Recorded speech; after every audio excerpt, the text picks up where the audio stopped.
Hi అండి. నా పేరు నగేష్. నేను ప్రాస్పరిటీ హోమ్స్ ఏకం ప్రాజెక్ట్ నుంచి సీనియర్ సేల్స్ పర్సన్ అనమాట. మీరు ఏదైతే ప్రాస్పరిటీ హోమ్స్ ప్రాజెక్ట్ ఉందో ఇది 5 ఎకర్స్లో 5 టవర్స్లో ఓన్లీ 468 యూనిట్స్తో అల్ట్రా లో డెన్స్ ప్రాజెక్ట్ని తీసుకురావడం జరుగుతుంది మార్కెట్లోకి. ఇంకొకటి ఏంటంటే దీన్ని మనం హైదరాబాద్ ఫస్ట్ సస్టైనబుల్ హోమ్ అని కూడా అంటున్నాం అనమాట.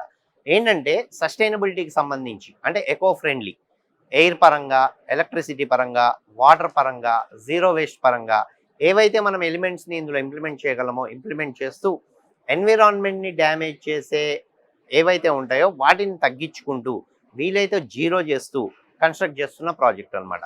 ఎగ్జాంపుల్ చెప్పాలంటే మీకు కామన్ ఏరియాస్కి అయ్యే పవర్ కన్జంప్షన్ అంతా కూడా రూఫ్ టాప్లో మీకు సోలార్ ప్రొవైడ్ చేయడం జరుగుతుంది. దానివల్ల ఏమవుతుంది, 100% పవర్ కన్జంప్షన్ సోలార్ నుంచి వెళ్ళిపోతుంది. అయితే ఇంట్లో మనం కన్జ్యూమ్ చేసే పవర్ కన్జంప్షన్ ఏదైతే ఉంటుందో దాన్ని రిడ్యూస్ చేయడం కోసం కూడా మీకు రెగ్యులర్గా ఇచ్చే 3x3 విండోస్ కాకుండా 6x6 అంటే ఎన్హాన్స్డ్ విండోస్ ఇవ్వడం జరుగుతుంది. దీనివల్ల ఏమవుతుంది, more sunlight and air in to the rooms. దీనివల్ల మనం లైట్స్ వాడటం తగ్గిస్తాము. మంచి ఎయిర్ ఫ్లో ఉన్నప్పుడు ఏసీలు, ఫ్యాన్లు వాడటం తగ్గిస్తాము.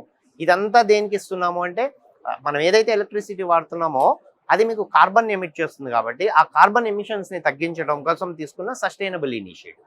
అలాగనే మీకు ఫ్లోర్ ప్లాన్ చూసినా కూడా రెక్టాంగిల్ షేప్లో కాకుండా జిగ్జాగ్ ప్లాన్ ఇవ్వడం జరిగింది. దీనివల్ల ఏమవుతుంది, ఎవ్రీ ఫ్లాట్ కూడా కార్నర్ ఫ్లాట్ అవుతుంది. దీనివల్ల 2 సైడ్స్ నుంచి వెంటిలేషన్ రావడం వల్ల ఈ ఎయిర్ క్వాలిటీ ఇండెక్స్ అనేది పెరుగుతుంది కాబట్టి డిజైన్ని మనం జిగ్జాగ్లో ఇవ్వడం జరిగింది. అలాగనే ఇంకొకటి చెప్పాలంటే మనది ప్రాజెక్ట్ వచ్చేసి zero waste project. Day to day లైఫ్లో ఏదైతే వేస్ట్ జనరేట్ అవుతుందో జనరల్గా ఏం చేస్తారు, మున్సిపల్ వెహికల్స్ వస్తాయి, తీసుకెళ్ళిపోతాయి, డంపింగ్ యార్డ్స్కి చేరుస్తాయి. మన ప్రాజెక్ట్లో ఈవెన్ అట్లా ప్రొడ్యూస్ అయ్యే వేస్ట్ని కూడా we're sending it for recycle. అంటే డంపింగ్ యార్డ్స్కి వెళ్ళి ఎన్విరాన్మెంట్ డ్యామేజ్ కాకుండా మనం తీసుకుంటే ప్రికాషనరీ పాయింట్స్లో ఇది ఒకటి. అలాగనే వాటర్ కూడా అండి, ఎవ్రీ డ్రాప్ ఆఫ్ వాటర్ ఏదైతే ఉంటుందో రీసైకిల్, రీయూజ్ అనే కాన్సెప్ట్తో మన దగ్గర ఉంటుంది.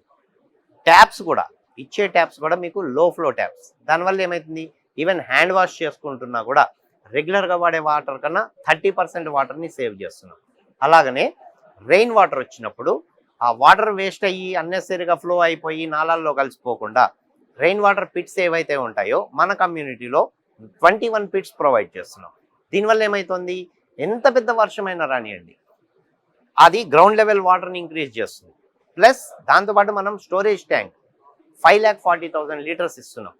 Every drop of water regular ఇంటర్వెల్స్లో, ఫ్రీక్వెంట్ ఇంటర్వెల్స్లో మీ ఇంటికి డ్రింకబుల్ వాటర్గా కన్వర్ట్ అయ్యి ట్యాప్స్లో వస్తుంది. అయితే మీ ఇంటికి వచ్చే water RO water, even no need of filters as well as ROs at your place. Irrespective అండి, washroom, kitchen, utility, wherever it is, tap మనం ఆన్ చేసామంటే దట్ ఈజ్ ఆర్ఓ వాటర్. ఈ రకంగా సస్టైనబుల్ ప్రాజెక్ట్ని ఇవ్వడం జరుగుతుంది. అండ్ మోర్ ఓవర్ ఈ project వచ్చేసి లో డెన్సిటీ ప్రాజెక్ట్. అంటే పర్ ఎకర్ ఎన్ని ఫ్యామిలీస్ ఉంటాయి అనే దాన్ని బట్టి హై డెన్సిటీలో ఉండే ప్రాబ్లమ్స్ ఏవైతే ఉంటాయో వాటిని కన్సిడర్ చేసుకుంటూ ఆ ప్రాబ్లమ్స్ని రెడ్యూస్ చేయడం కోసంగా లో డెన్సిటీ ప్రాజెక్ట్ ఇవ్వడం జరిగింది. ఎలా, 5 ఎకర్స్ ప్రాజెక్ట్ 5 టవర్స్లో ఓన్లీ 468 యూనిట్స్ ఇవ్వడం వల్ల మనకి 93 ఫ్యామిలీస్ పర్ ఎకర్ అనేది ఈ డెన్సిటీని ఇవ్వడం జరుగుతుంది. కాబట్టి you will have a more space between you.